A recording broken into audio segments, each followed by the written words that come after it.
I didn't go to her funeral. Didn't send flowers. Didn't wear black. Didn't even fake a cough and call it grief. And you know what? I didn't regret it. Not then, not now. That morning, while the town gathered in the old white church at the corner of Main and Cedar, I was home, drinking coffee, reading the paper, feeding the cat. Someone called around 10:15 to ask if I was coming. Said the pews were filling fast. Said her daughters had saved me a seat up front. I said, "Tell them not to wait." Click. Silence. They probably thought I was losing it, or sick, or maybe just cruel. But I wasn't any of those things. I was just done pretending. You see, when someone dies, folks love to wrap their life up like a birthday gift. Nice and neat. A little bow of forgiveness on top. They say things like, "She always saw the best in people," or "She was generous, kind, full of grace." And maybe that's true, for some, but not for me. Because what I remember isn't the cookies she baked or the way she sang in the church choir. I remember the day she smiled at me, wide and warm, and stole the one thing I had waited 23 years to build. You probably want context. That's fair. So, let me rewind a little. Her name was Margaret. Margaret Jean Simmons, but everyone just called her Maggie. Maggie with the blonde curls and the Sunday dresses. Maggie who could always make you feel like you were the only one in the room and like you didn't deserve to be there, all in the same breath. We weren't enemies. We were never that obvious. We were complicated. I met her in 1974 when I moved into the house 2 lots over from hers. I was a young widow with 2 boys and a part-time bookkeeping job at the hardware store. She was already established. Husband, money, the nice car, the annual Christmas party with a chocolate fountain and imported wine. She took me under her wing, she said. Said I had good bones. Whatever the hell that meant. For a while, I thought she was just being kind. Looking back now, I realize Maggie only helped people she could control. She started with little things.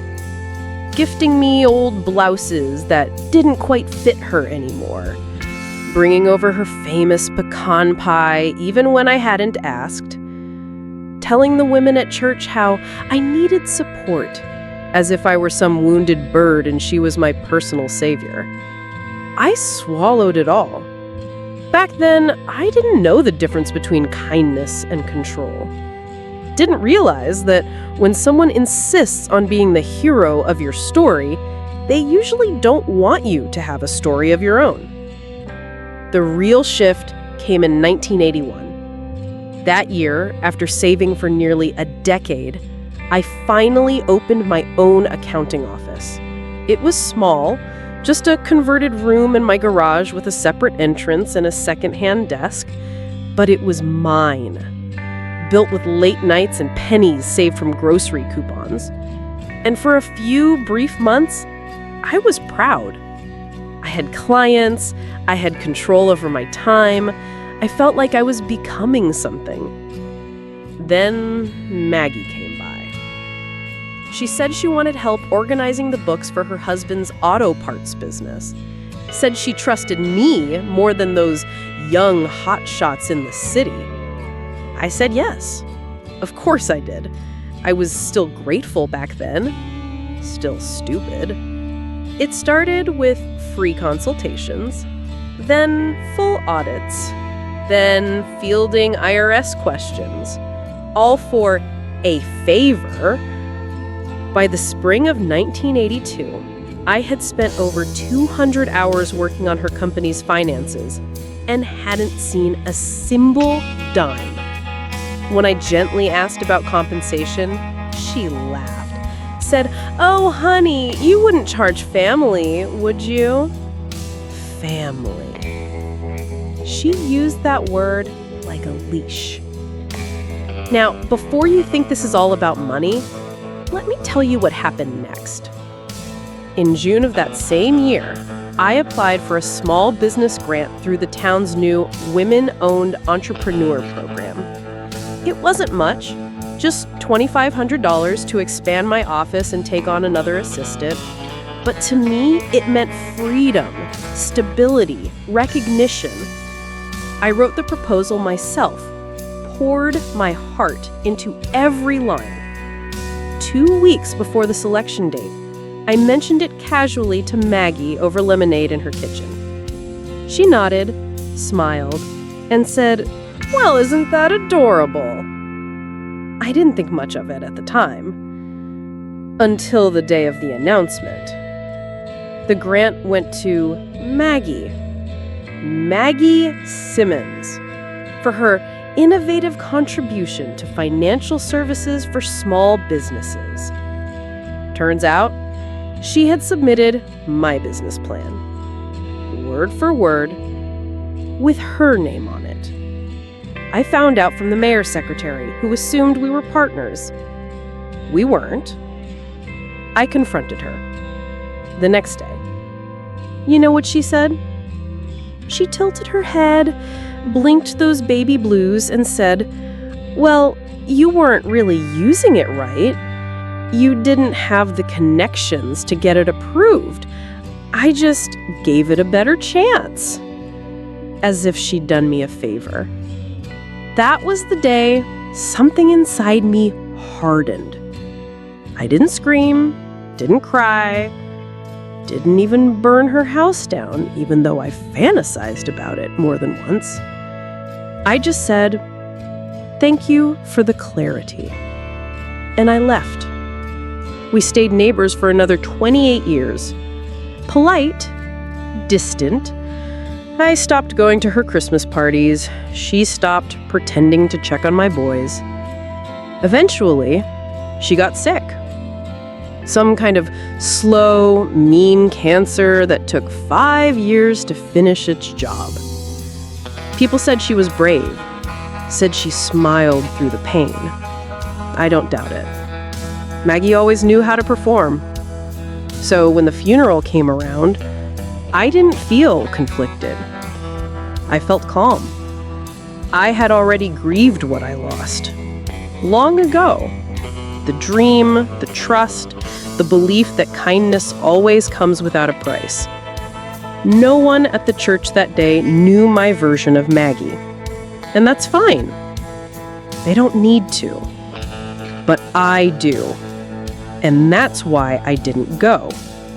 Because some stories aren't made for pews and preachers. Some truths don't belong in eulogies. Some lives are best remembered in silence. If you've made it this far, maybe the stories stirred something in you. A memory, a silence, a name you haven't said in years. If it has, feel free to share it with someone who'd understand. Not for sympathy, but because some stories deserve to be heard in the quiet, without judgment. Now, let me tell you how it all began, long before the funeral, long before the betrayal, back when I still believed in neighbors. Before the lies, before the grant, before she smiled that god-awful smile while handing me my own stolen dream, there was coffee. Every Tuesday, 8 a.m. sharp. Her place, not mine. She didn't like my kitchen. Said the lighting made her look washed out. It started like most things do, quietly. The first time, she just showed up at my porch with a lemon loaf and a smirk. "You look like you could use a warm slice and a friend," she said. I didn't correct her. I did look tired. working late, raising 2 boys on a widow's pension, trying to fix a lawnmower that hadn't cooperated since the Carter administration. So I let her in. She called my coffee rust and offered to bring beans from her own stash next time. Said I deserved better than whatever sludge you're brewing in that tin. Next Tuesday, she came again, and the Tuesday after that. I never invited her. She never asked. It was just understood. And maybe that's how all of this started. Not with words, but with assumptions. She assumed I was lonely. I assumed she was kind. Both of us were a little bit right, and a whole lot wrong. Back then, my boys were still young enough to need supervision and just old enough to think they didn't. Charlie was 12, obsessed with model planes and arguing for sport. Ben was 9, quiet, the kind who listened with his whole body. Maggie liked Ben more. She said he had poise. She'd bring him books, teach him how to fold napkins into swans, let him help stir cookie dough while she told him stories about Paris, even though I'm not sure she ever left Idaho, let alone the country. Charlie, she ignored. Said he had restless energy, which in Maggie speak meant he wasn't easy to control. I should have seen it then, the pattern. Her love was precise, directed, transactional. She didn't just give affection, she invested it, expected returns. And for a while, I paid. There was a Christmas when she insisted I join her family's dinner. I brought a pecan pie, homemade, even toasted the damn pecans myself. When I walked in, she smiled wide and said, "Oh, I told everyone you might bring a store-bought pie. It's sweet of you to try." Everyone laughed. Not at me, not really, just over me. And I stood there, holding that stupid pie, smiling like it didn't matter. Because that's what you do, isn't it? When someone's hosting, when they've done so much for you. When you think, maybe, just maybe, you're the one being sensitive. Maggie had a gift for soft bruises. You didn't feel them until later. It wasn't slander. It was suggestion. "You always have such interest and taste. You're so brave raising those boys without a man around. You must be so grateful the town gave you that bookkeeping job." None of it cruel, none of it kind. And still, I kept showing up. Because Maggie had gravity. She knew things. How to speak without saying too much. How to look at someone just long enough to make them feel seen.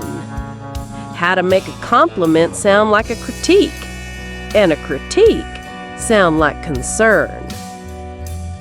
And when you spent years being overlooked, that kind of attention feels like sunlight, even if it burns a little. I told her things I hadn't told anyone. About my first husband, about the miscarriage with 68, about the time I nearly left town with a man named Russ but backed out at the bus station. She listened, nodded, held my hand, and I mistook that for care. One winter, when Ben got pneumonia and I couldn't afford the hospital bill, she offered to pay. "Think of it as a loan," she said. I accepted. 2 weeks later, she told the church women that I was brave considering my situation. Said I hoped the boy pulled through. Poor dear, they can't afford much medical help. I wasn't in the room, but word gets around. By Sunday, I was a charity case. Again. Still, I defended her. To myself. To others, she means well. She just doesn't think before she speaks. She's just from a different world. But the truth is, I knew exactly what she was, and I stayed anyway. Maybe because I wanted to believe people could be better than they were. Maybe because part of me thought being near her might give me access to whatever spell she seemed to cast over everyone else. Maybe I was tired of fighting, of scrubbing floors, of trying to keep 2 boys fed while pretending I didn't miss the man I buried at 31. Maybe I was lonely. Simple as that. Looking back now, I think Maggie could smell loneliness the way some dogs smell fear, and I was a walking trail of breadcrumbs. One thing she said still sticks with me. It was spring, 1980. We were sitting on her back porch, drinking something called hibiscus spritzers that tasted like soap.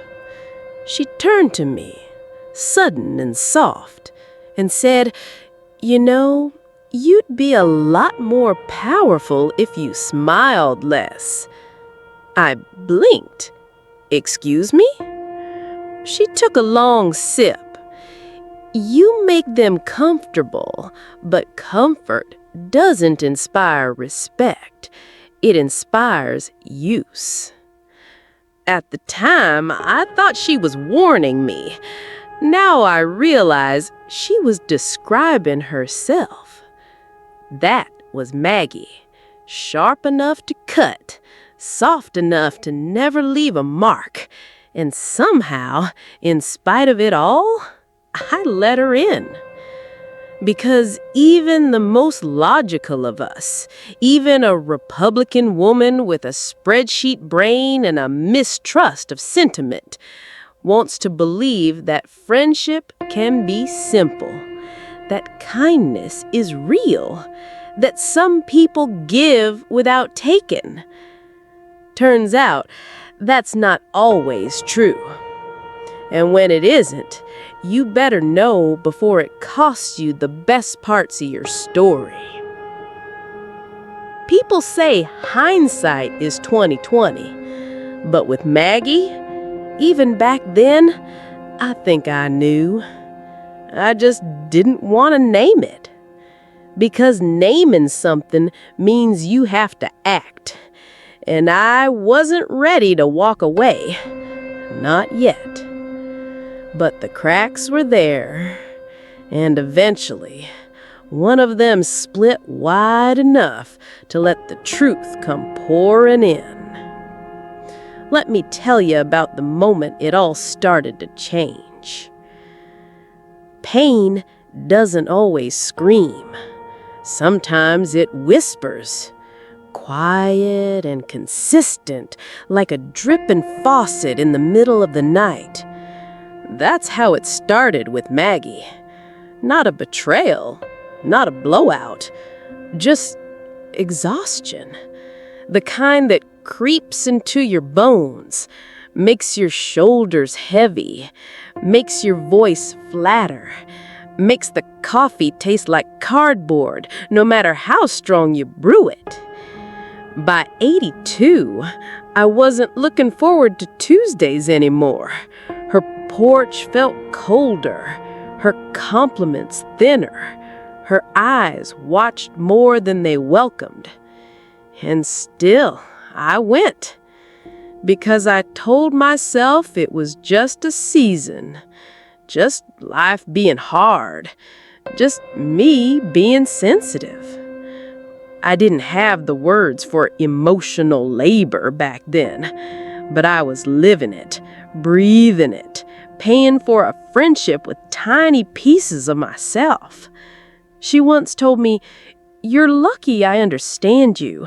Most people would call you better." I laughed, because what else do you do when someone insults you with a velvet glove? She criticized my clothes, my parenting, the way I decorated the small office I'd finally been able to rent downtown. Said the curtains were too hopeful, the paint too loud, the vibe a little desperate. And I listened, took it in, let it live under my skin, because part of me still believed she was smarter, more connected, more real. Isn't that the cruelest part? When someone convinces you that your instincts are wrong and theirs are gospel? Around that time, she started asking for more. Could I help her daughter apply for college loans? Could I type up her husband's business letters? Could I balance their tax books again, just for the quarter? Always just this once. Always with a smile. Then came the tipping point. That spring, I was asked to give a talk at the local women's business luncheon. Nothing big, just 20 minutes on how I started my bookkeeping practice, how to manage cash flow, how to avoid burnout.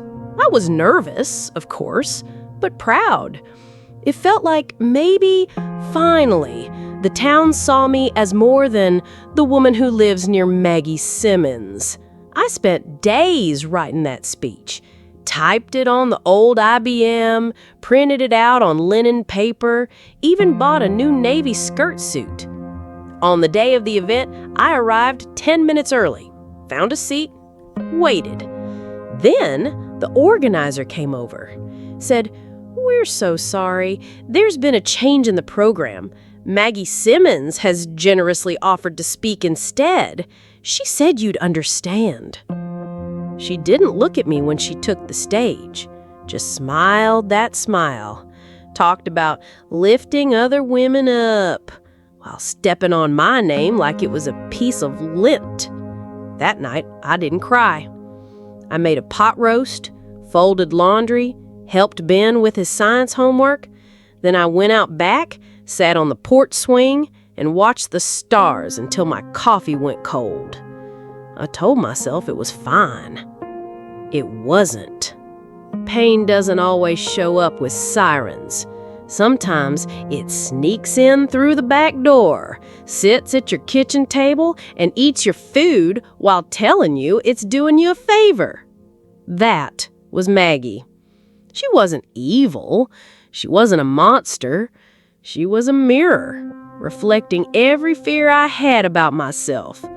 That I was small, that I was forgettable, that I was only worth as much as what I could do for someone else.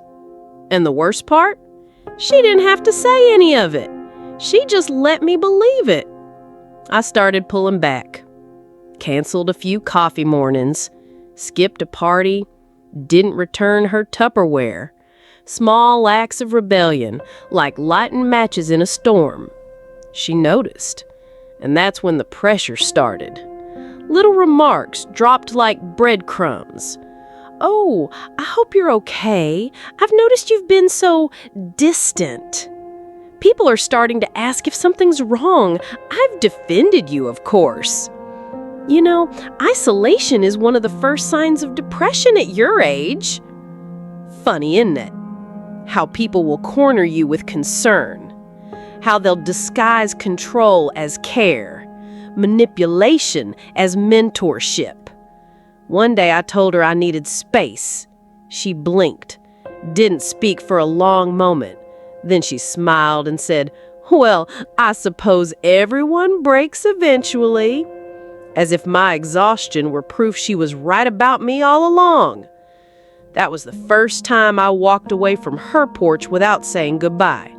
Didn't turn back. Didn't wave. And as I crossed the street, for just a moment, I felt something close to peace. Not freedom, not yet, but the first breath of it. Some people think pain ends when you finally walk away. But the truth is, some wounds only start to bleed once you stop pretending you're fine. Let me tell you what happened when the distance got real, and Maggie didn't like it. There's a kind of silence that comes after distance. Not peace, not relief, but that hollow space where your expectations used to live. That's what it felt like when I stopped showing up on Maggie's porch. Not freedom, not yet, just the quiet thud of a door you didn't realize had been locked from the inside. She didn't call, didn't knock, didn't send her usual "just thinking of you" cards. Instead, she let the silence do her talking. And small things started happening. Ben's music teacher, who'd always been warm, suddenly stopped waving to me at church. I wasn't invited to the spring book club meeting, even though it was held at my neighbor's house. A city permit I filed for my office took 3 extra weeks to process, with no explanation. Coincidence? Maybe. But in a town like ours, where everyone knows who bakes the good pies and who still owes the library late fees, nothing is ever just coincidence. I remember the first time someone looked at me differently. It was Sandra Marks. We were both in line at the grocery store, and she glanced at my cart and said, "Stocking up again? That's smart. Some of us have to be frugal, I suppose." Frugal. I'd bought eggs, coffee, and a discounted ham, but in her tone, I heard it. That echo of pity, or judgment, or both. By summer, my client base had shrunk by 40%. No complaints, no bad reviews. Just polite no thank yous. When I asked one of them, Mrs. Callahan, who I had worked with for 7 years, she stammered something about new recommendations and how she couldn't afford to be involved in community tensions. I didn't ask what she meant. I knew. Maggie didn't need to smear my name. She just needed to make people doubt me. That was enough. And the worst part? I almost doubted myself too. That's the thing about pain. It's not just what people do to you, it's what you begin doing to yourself in response. I stopped wearing color, stopped hosting Sunday lunches, stopped dreaming. Not out of sadness, out of strategy, as if being smaller would make me less of a target. I told myself I was fine, that things would pass, that I just needed to ride it out. But one day, Ben came home from school, shoulders tight, lips trembling. He handed me a paper, crumpled, edges wet, and said, "They said you stole money." I blinked. "Who?" He didn't answer, just stared at the floor. Turns out, someone had told their child, who told another, who told the class that I was being looked at for creative accounting. A phrase no one in that 4th grade classroom understood, but they didn't have to. The word steal stuck, and that was enough. I confronted Maggie, Showed up on her porch, didn't knock, just stood there until she opened the door. She was wearing pearls, a navy cardigan, and a look I hadn't seen before, almost bored. "Did you say something about me to the Hendersons?" I asked, keeping my voice steady. She smiled. "That depends. What are they saying?" I didn't respond. She stepped closer. "You always were dramatic, you know. Sensitive. That's why people don't trust you with serious matters." I exhaled. "You can ruin my business, but don't you dare touch my family." She raised a brow. "Oh, honey, I don't touch anything. People come to their own conclusions. That's the beauty of truth. It's subjective." I left. Didn't look back. Didn't even cry. I was past crying. Pain has stages. Shock. Shame. Silence. Then steel. It's strange how fast you learn to rebuild when you're forced to. I took out a loan, moved my office into my garage, told the boys the truth. In kid terms. We don't lie, even when others do. And little by little, the fog lifted. Not all at once, but piece by piece. Pain taught me how to measure friendship, not by proximity or favors or holiday cards with glitter tape, but by silence. What people don't say when you're not in the room. I never asked for an apology because I knew I wouldn't get one. Because she never thought she did anything wrong. To her, I was the unstable one, the ungrateful one, the one who didn't know her place.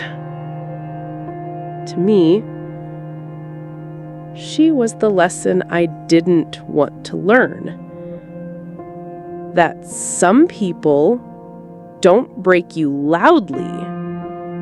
They chip away with kindness until you're hollow enough to echo their name. You might be wondering, how does someone come back from that? Truth is, I didn't. Not right away. But something unexpected found me and pulled me up by the collar before I sank for good. Let me tell you about the letter. Hope doesn't galloping in like a white horse. It limps in, quiet, half-willing, often wearing the wrong shoes. For me, it came in a manila envelope, slid under my door on a rainy Thursday. I almost didn't see it. Was halfway to the kitchen for my second cup of coffee when my heel caught the edge. No return address, just my name, typed in that blocky courier font that always looked like it came from an old typewriter. I stood there for a minute long, thinking maybe it was a bill. Or worse, one of Maggie's final daggers. But when I opened it, it wasn't venom. It was like recognition. Inside, a single-page letter. Typed. No signature, no clue who had sent it. Just this. You probably don't remember helping me, but you did. I was the scared girl who cried in the corner of the library in 1977. You told me that I didn't need to be perfect to be valuable. You told me it was okay to have questions. I believed you then. I still do. Thank you. You saved more than you'll ever know." I sat down on the kitchen floor and cried. Not because I was sad, not because I felt guilty, but because for the first time in a long while, I felt seen. And not in the way that Maggie used to see me, with measuring eyes, scales in hand, ready to weigh my worth, but in the way that matters. Like I existed, even in someone else's memory. Even if it was 5 minutes of kindness on a Tuesday in 1977. Hope is not a parade. It's a whisper that says, "You mattered," even when no one said so.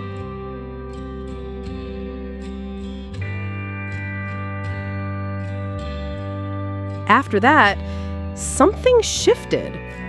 I didn't bounce back, didn't reclaim my former self, but I did begin to rebuild. A little messily, a little cautiously, but intentionally. I took a walk the next morning. Not for exercise, not to be seen, just to remind myself that the world was still turning. The air smelled like lemons and pavement, the kind of smell that says summer's not done with you yet. And as I walked past the post office, I saw Mrs. Deeds.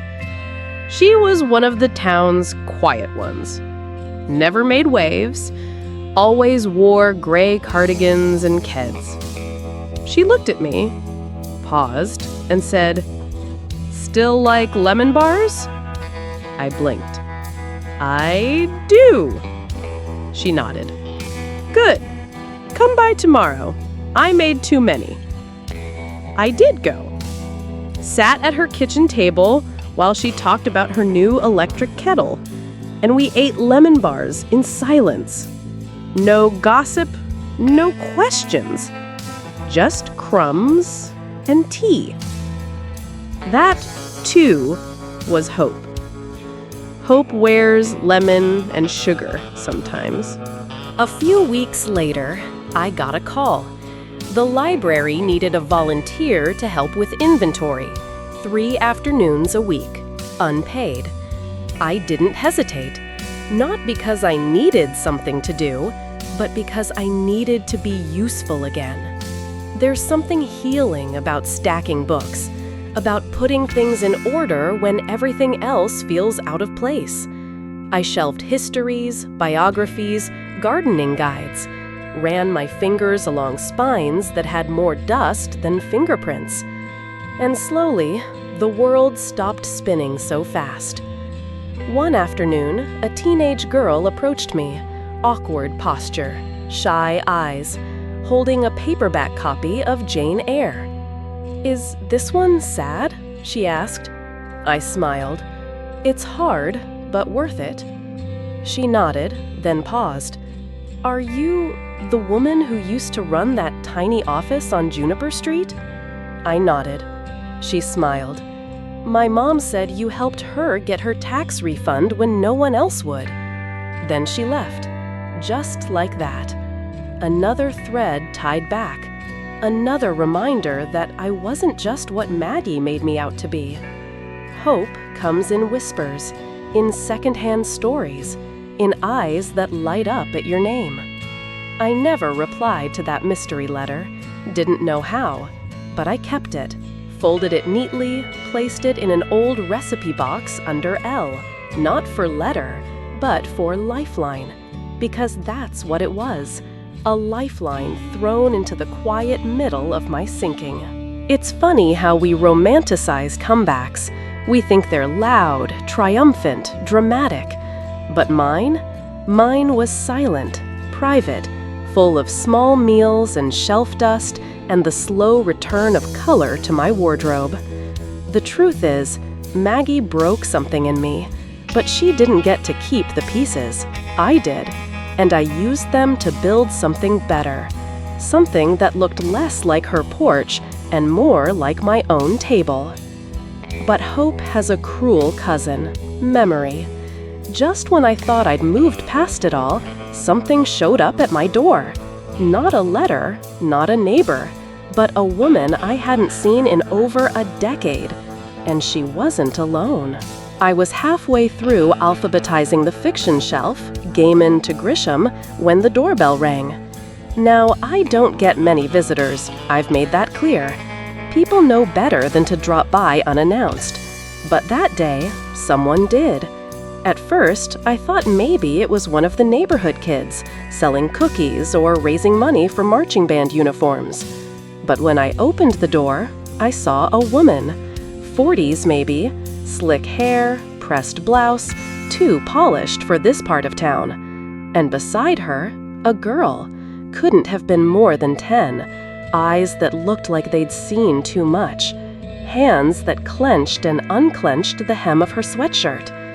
"Are you Mrs. Avery?" the woman asked. I nodded slowly. She took a breath, as if bracing herself. "I'm sorry for the intrusion, but I think you knew my mother?" I blinked. There are many people I've known over the years. Too many, maybe. But something about the shape of her face, that stern jaw, the slope of her brow, tickled a long-buried memory. "What's your mother's name?"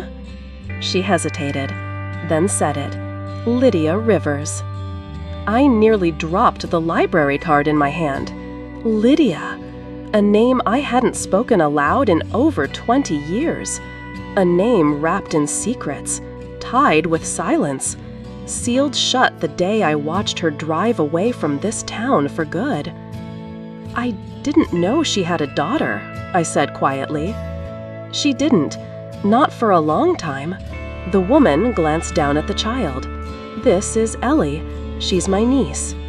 Then softer, "My sister passed last year." Grief. It hangs around people like steam, even when they try to hide it. And I could see it now, settled behind the woman's eyes. But I also saw something else. Purpose. Like she was here for more than just a courtesy call. I stepped aside. "Come in." We sat in my kitchen, the same table where I'd cried over a letter months ago, the same place I'd shared lemon bars with Mrs. Deeds.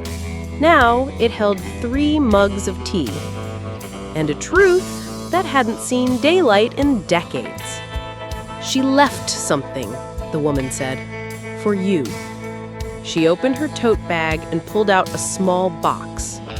Worn leather, tied shut with a faded blue ribbon. I didn't touch it, just stared. The woman continued. "She told me that if anything happened to her, I should bring this to you, that you'd understand." Understand what?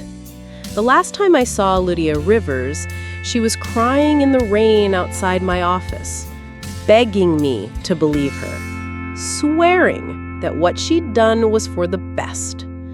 And I had turned her away. I didn't open the box right away. Instead, I looked at the child, Ellie. She was running her finger along the edge of my table, not speaking, but listening. You can always tell when a child is listening with their heart, not their ears. "Do you want something to eat?" I asked gently. She nodded. "Toast and jam." Simple, familiar. The kind of comfort food people don't think twice about unless they've been without it. While she ate, I finally opened the box. Inside, a stack of letters, all addressed to me, all written in Lydia's unmistakable loopy handwriting. Some dated before she left town, some dated after. And one, just one, dated 2 months before her death. My hands trembled as I opened that one first. It began the way Lydia always began things. "You'll probably tear this up, but in case you don't, What followed was a confession of love, of fear, of a betrayal I hadn't fully understood until that moment. She hadn't left town because she was guilty. She left because she was scared, and because someone had threatened her, not just with her reputation, but with her life. And in the middle of that letter, a name, Maggie. My stomach turned. In all these years, I had convinced myself Maggie's cruelty had started with me. But maybe, just maybe, I wasn't the first. Lydia had tried to warn me, but I'd been too busy protecting my image, my business, my place in town.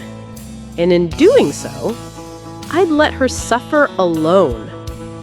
The woman, Lydia's sister, watched me read. She didn't say a word, didn't rush me. And when I looked up, there were tears on her cheeks. "Did you know?" I whispered. She shook her head. "Not everything, just that she trusted you more than anyone." We sat in silence, me holding the past in trembling hands, her clutching the future in the shape of a little girl. Ellie looked up. "She said you used to tell stories." I smiled, despite the ache. "I still do." She nodded. "Tell me one?" So I did, about a girl who built herself a home made of books, a friend who vanished in the rain, and the way ghosts sometimes send letters instead of hauntings. It wasn't until they left, until I closed the door and returned to the kitchen, that I realized something. There were more names in those letters. Names of others. People Maggie had hurt. People who never spoke up. People who, like me, had stayed silent because they were afraid. Hope had returned, yes. But now it had brought something else. A reckoning. I didn't sleep that night. The box of Lydia's letters sat on the coffee table, taunting me with its smallness. It looked so innocent, like something that should have held postcards or recipes, not revelations, not ghosts. I kept rereading the part where she wrote Maggie's name. It was barely a sentence, just, "She said if I didn't leave town quietly, she'd make sure I regretted staying." But the implication was loud, so loud it echoed. Maggie, again, always Maggie. You spend decades building a version of someone in your mind, the dignified widow, the community pillar, the woman with a church pew named after her. And then someone opens a box and it all crumbles. But here's the thing they don't tell you about the truth. It doesn't set you free. It just demands something from you. The next morning, I went to the library like usual, smiled at the clerk, sorted books, pretended my hands weren't shaking. Then I walked home, but I didn't go inside. I crossed the street to Maggie's old house. She wasn't dead. Most people assumed she had passed. She hadn't. She'd just withdrawn, got older, colder, fewer appearances at the garden club, no more Sunday hats. But she still lived there, alone, with her oxygen tank and the curtains always drawn. I stood at her porch for a long time. It felt wrong being there, like trespassing on hallowed ground. But it wasn't hallowed. It was rotting, just like the truth I carried. I knocked and waited. It took a full 2 minutes before I heard the shuffle, then the creak, then her voice thin and brittle. "Who is it?" "It's me," I said softly. "Avery." Silence. Then the latch turned. She looked smaller, thinner, like a husk of the woman I once admired. But her eyes were still sharp, still calculating. "Avery," she said, not smiling. "Haven't seen you in a while." I nodded. "Couldn't sleep." She raised an eyebrow. "People your age aren't supposed to." I didn't laugh. Just asked, "Can I come in?" She studied me for a long beat, then stepped aside. Her living room smelled like old perfume and hospital wipes. Tidy, but sterile. No warmth, no signs of life beyond the hum of her oxygen machine. I sat in the chair across from hers. She didn't offer tea, didn't ask why I'd come, just looked and waited, like she already knew. I placed the box on her coffee table. She didn't touch it, didn't even flinch, just said, "So, she finally told you." Not a question, a statement. "You threatened her," I said. She sighed, like a tired teacher hearing a student repeat the wrong answer. She was trouble, Avery. She was scared. She was dangerous. To whom? Maggie didn't respond. Instead, she reached for her oxygen mask, inhaled, exhaled, and then very calmly, she knew things that would have torn this community apart. I did what I had to do. That's when it hit me. She didn't regret it, not a single part of it. "You ruined her," I said, my voice cracking, "and me, and maybe others I'll never even know." She tilted her head. "No, dear, I preserved something." She leaned forward. "You think kindness keeps a town running? You think honesty builds legacies? It doesn't. Control does." There it was. The truth, bald and unapologetic. I stood. I couldn't sit in that house a second longer. As I reached for the box, she said, "You think you're better than me now because someone wrote you a letter?" I turned to her. "No, I think I finally stopped being like you." And I left. I cried the whole walk home. Not because of what she said, but because a part of me, deep down, had always feared it was true. That I'd needed her approval more than I'd ever admitted. That I'd shaped my life around not disappointing her, even long after she stopped showing up. But not anymore. That night, I did something reckless. I scanned Lydia's letters, every single one, and I printed 5 copies of the last one, the one that named Maggie. Then I mailed them to 5 women I knew had once crossed paths with both of them. I didn't write a note, didn't sign my name, just the letter. If this was a reckoning, I wouldn't do it alone. It's strange. The town didn't erupt. There were no riots. No one burned Maggie's house. But I did notice. One woman didn't sit in her usual pew on Sunday. Another canceled her bridge game. And when I passed the florist's on Wednesday, the owner looked me in the eye for the first time in years and nodded. Tiny things. Quiet things. But they were different. And sometimes that's enough. Lydia had written, "I don't need justice, just light." And maybe, in my own imperfect way, I'd given her that.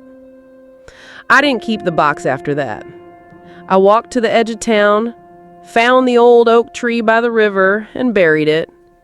No ceremony, just dirt, leaves, and the sound of wind between branches. Some things belong to the earth now. It's been, 3 weeks since I buried that box? I still pass by that oak tree sometimes. Still slow down when I get close, but I never stop. Not anymore. You'd think something would have changed, that someone would have called, that maybe the town paper would print an obituary correction, or someone would confront Maggie, or me. But nothing like that happened. Instead, the changes were so quiet, so slow. They almost felt like wind moving through tall grass. You notice it, but only if you're standing still. Mrs. Holloway stopped trimming her rose bushes so meticulously, said she was reevaluating what matters. The pastor's sermons got longer, more reflective, less fire and brimstone, more regret. And the post office? They started delivering mail a little earlier. No one asked why. None of this proves anything. Could just be coincidence. Could be people just changing, as they do. Or maybe everyone knew something already. Something they'd never said. And now that someone had spoken first, they could finally breathe a little. Or maybe not. I keep thinking about Lydia's niece, Ellie. She wrote me a card last week. Crayon. Blocky letters. Thank you for the story. It made my mom smile in heaven. I keep it on my fridge, right next to an old magnet from the county fair. It makes me wonder what Ellie will remember of that day, of this town, of me. Will she grow up thinking people here are kind, cruel, or just complicated? When I was her age, I believed every adult knew something I didn't. That they were right, and I was waiting to catch up. But now that I'm the age I am, I realize we were all just guessing. All along. There's something else I haven't told you. Something I found in one of Lydia's letters that I didn't send to anyone. Not because I wanted to protect someone, but because I wasn't sure I believed it. She mentioned a woman. Someone she said helped her leave town. Gave her money, shelter, a ride. But she never said who. Only that this woman was part of Maggie's circle, but not like the others. And that she owed her more than I can say. I read that part over and over, wondering, was it someone I knew? Someone who still lives here? Did they help because they cared about Lydia, or because they wanted Maggie to fail? I tried to find out. Tried asking questions in roundabout ways, but no one said anything. Not directly. Though one morning, as I was picking up my usual coffee at Mrs. Deed's shop, the woman behind me in line, a woman who's never spoken to me before, leaned in and said, "You did the right thing." Then she paid for her coffee and left. I never even caught her name. I don't know what to make of that. Still don't. You probably want me to tell you something conclusive now. Some moral to this story, some neat bow to wrap it all up. I can't. Because that's not how it works. Not here. Not in real life. People keep secrets. Some rot inside them. Some turn to dust. Others, they keep growing. Like vines. Slow. Relentless. And when they break the surface, You have two choices. Rip them out or let them bloom. I haven't decided which I've done. Maybe both. Maybe neither. And you? What would you have done? Would you have read the letter? Kept the box? Confronted her? Or just let it go? Sometimes I wonder if Lydia had never sent that box. Would I be better off? Would I still be pretending everything was tidy? Comfortable? Safe? I don't know. But I do know this. Once you open a door, even just a crack, you can never quite close it the same way again. And maybe that's the point. Maybe stories like this don't end. Maybe they just change hands. And now, it's yours. I've always hated gardening. The dirt, the bugs, the bending. But lately, I've found myself out there, kneeling in the backyard, hands deep in the earth, doing something I once called pointless, planting tomatoes. Just one row, but I tend to it every morning. And I don't know why. Maybe healing doesn't come in big, loud ways. Maybe it comes in tomatoes. Maggie passed away last week. There was no funeral, at least not one I heard about. A few cars outside her house, some whispering, then nothing. No obit, no flowers at the church, no casserole line at the community center, just silence. I didn't cry, didn't feel much of anything, really. That surprised me. I thought I'd feel closure, or maybe even relief.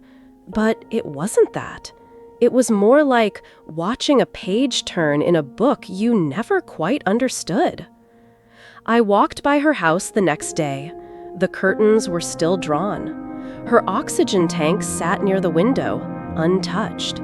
There were no signs of mourning, no sign that she'd ever been there. Just a quiet vacancy, like she had taken herself out of the picture with a pencil eraser. But inside me, something settled. Not forgiven, not forgotten, just settled. I wrote a letter to Lydia. Of course, I couldn't send it, but I wrote it anyway. Dear Lydia, you were right. It mattered. All of it. The fear, the silence, the little ways we try to keep breathing. I hope you found what you needed. I'm trying to find it too. One tomato at a time. I folded it, put it in an envelope, and tucked it behind the photo of my sister on the mantle. Maybe one day Ellie will find it. Maybe it'll matter. Maybe not. The women I mailed the letter to, 3 of them reached out. Not with accusations, not with praise, just quiet coffees. We sat, talked about nothing at first, then about everything. One of them cried. One didn't speak at all. But we all stayed until sunset. That counts for something. Healing, I'm learning, is less about fixing and more about letting be. Letting things rest, letting truths stand on their own, letting people not change, and choosing to change anyway. I cleaned out my attic last week, found boxes I hadn't opened in years, old clothes, letters from people long gone, photos I didn't remember taking. Each item was a little echo, some painful, some sweet. I kept some, burned others, and it felt good. Not freeing, just lighter. There's a bench at the end of Oak Hill Road. Overlooks the valley. I've been going there lately. Just sitting, watching the light change. It's funny. At this age, you stop expecting answers. You stop needing stories to resolve cleanly. You start learning to sit in the unfinished. And from there, things start to make sense again, in strange, crooked ways. I still have dreams about Maggie. Sometimes we're young again, sitting at her kitchen table, laughing over something silly. Other times, she's older, staring at me like she did that day I showed up with the box. I don't know which is real. Maybe both? Maybe neither. I don't dream of Lydia, but I feel her in odd places. A breeze, a chord from an old song, the way someone tilts their head. It's not mystical, just memory, wearing different shoes. You asked if I healed. I don't know, but I've stopped trying to be whole and started trying to be real. That's worth something. I once thought forgiveness was something I had to give to others. Now I think maybe it's what I needed to give to myself. For all the silence, all the years I didn't ask questions, all the times I chose comfort over truth, all the nights I stared at the ceiling and hoped someone else would fix it. I forgive that girl, that woman, that version of me. And now, I plant tomatoes and wait for summer. So that's where I left it. A box, a name, a silence that stretched longer than I expected, and me standing in the quiet aftermath. Not angry, not triumphant, just still. I didn't know what would come next, but something had shifted in the air, in me. Not a conclusion, not even peace, just the soft ache of truth settling into place. And once the dust stopped moving, that's when healing began. Not loudly, not all at once, but in ways so small they almost slipped past me. Let me tell you how it started. I never thought I'd say this, but some mornings, I wake up and forget it all. Just for a second. No box, no letter, no Maggie. Just birdsong. Sunlight on the curtain, and the sound of the kettle starting to hum. And in that second, I don't feel guilt. I don't feel regret. I just feel here. Still here. Maybe that's what healing buys you. Not a clean slate, but enough quiet to listen to your own breath again. But every story, even the quiet ones, leaves a trace, a shape in the dust, a note hanging in the air. And before I let this one go, there's one more thing I want to say. Not to Lydia, not to Maggie, but to you. If you'd asked me 10 years ago if I believed in unfinished stories, I'd have said no. I liked tidy ends, proper punctuation, people getting what they deserved. I thought life should behave like a well-edited book. But now I know better. Life doesn't end with a period. It fades. It trails off. It echoes. I still walk past Maggie's old house. The curtains are gone now. So is the oxygen tank. A new couple moved in, young, full of plans. They painted the shutters blue, put up wind chimes, laughed on the porch. The house no longer remembers her, but I do. And that's how people stay alive, isn't it? Not through grand tributes, but through quiet memory. The other day, Ellie sent me another drawing. It was just a flower, a daisy, I think. Big yellow petals and a bright green stem. She wrote underneath, "Grown from truth." I cried when I read that. Not because it was sad, because it was true. Sometimes I wonder if I became the woman I needed when I was younger. Not perfect, not brave all the time, but honest. At last, honest. People still don't talk about what happened, not directly, but I see it in how they pause longer during Sunday service, how they look at each other a little differently in the grocery store, like everyone is carrying a little less weight, or maybe just learning how to carry it better. I used to think healing looked like forgetting, like things going back to normal. But now I think healing is becoming someone new because of what hurt you. And now I'm here, still watering tomatoes, still feeding birds, still sitting on my porch with an old blanket and a book I've read 6 times. Still waking up, still breathing. I don't know what the lesson is.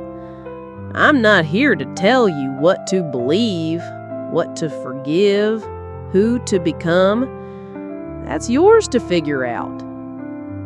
But I hope if you've been sitting with something for a long time, a box you haven't opened, a truth you've been afraid to speak, you know this: it's never too late to change, to speak, to let go, to keep going. And if you're scared, good. That means it matters. Just don't wait forever. The story you're carrying, it doesn't have to be heavy. You can set it down. You can leave it somewhere quiet. You can plant something over it. And maybe, just maybe, one day it'll bloom. Not for the world, not for anyone's applause, just for you. Like a daisy in a garden you never meant to grow, but needed all along. And maybe that's what stories are for. Not to change the past, but to help us choose a different tomorrow. So, if you've listened this far, thank you for hearing me, for letting me lay it down. It's your turn now. What will you do with the truths you've kept too quiet? I hope, whatever you choose, it brings you peace.